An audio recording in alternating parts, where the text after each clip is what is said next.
Now, first off, Sheila, could you go ahead and give us your full name and your title? I'm Sheila Weber, Executive Director of National Marriage Week USA, which is the week leading up to Valentine's Day, February 7th to the 14th. Okay, now let's go ahead and talk about National Marriage Week. Of course, why do we have it, for one thing? Well, National Marriage Week USA is just in its second year, but it's part of a international Marriage Week movement that's been going on for more than a decade in places like the UK and Germany and Australia. And we want to elevate marriage as a national issue and get the word out that marriage is valuable, that it's beneficial for people, that marriage actually brings greater personal wealth and financial stability.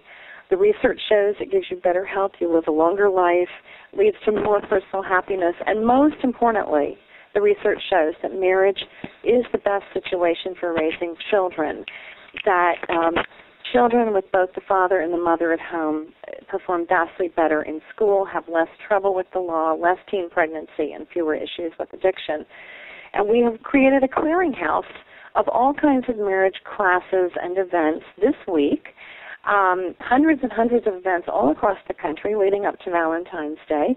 So we'd love for people to go to nationalmarriageweekusa.org and find an event near them. You can plug in your state and see a whole listing.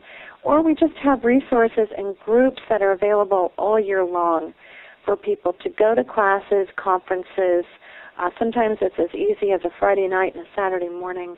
There are some new wonderful video series and workbooks out there, plus individual help by groups that offer crisis intervention. Okay, and is there like a website that people can go ahead and get further details regarding the National Marriage Week?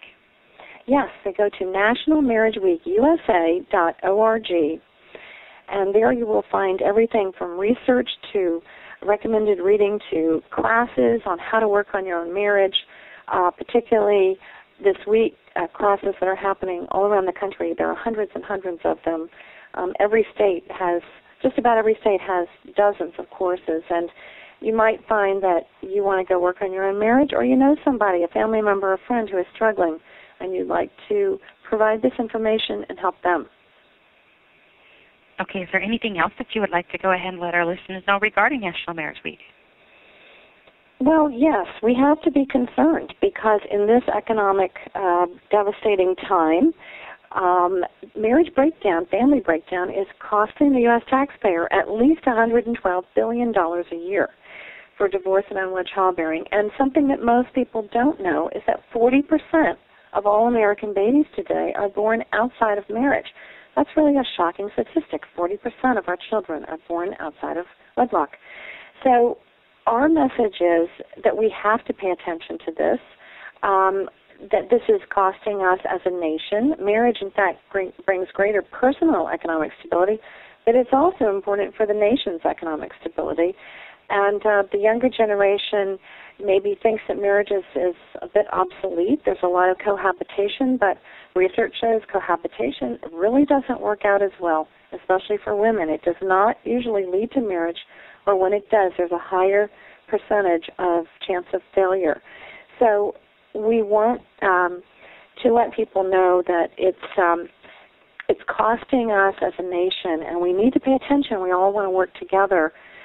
We have community groups and churches that are offering classes, and we want to encourage more and more of that. Even if your listeners can think about next year that they'd like to take the lead and impact their community, there are plenty of ways that they can do that and post their event on our website for free. Okay, now that's all my questions I have, and I do thank you so much for taking time to talk with us today. I appreciate it. Thank you. Okay, thanks a lot, Sheila. You have a great day. You too. Bye-bye. Okay, bye-bye.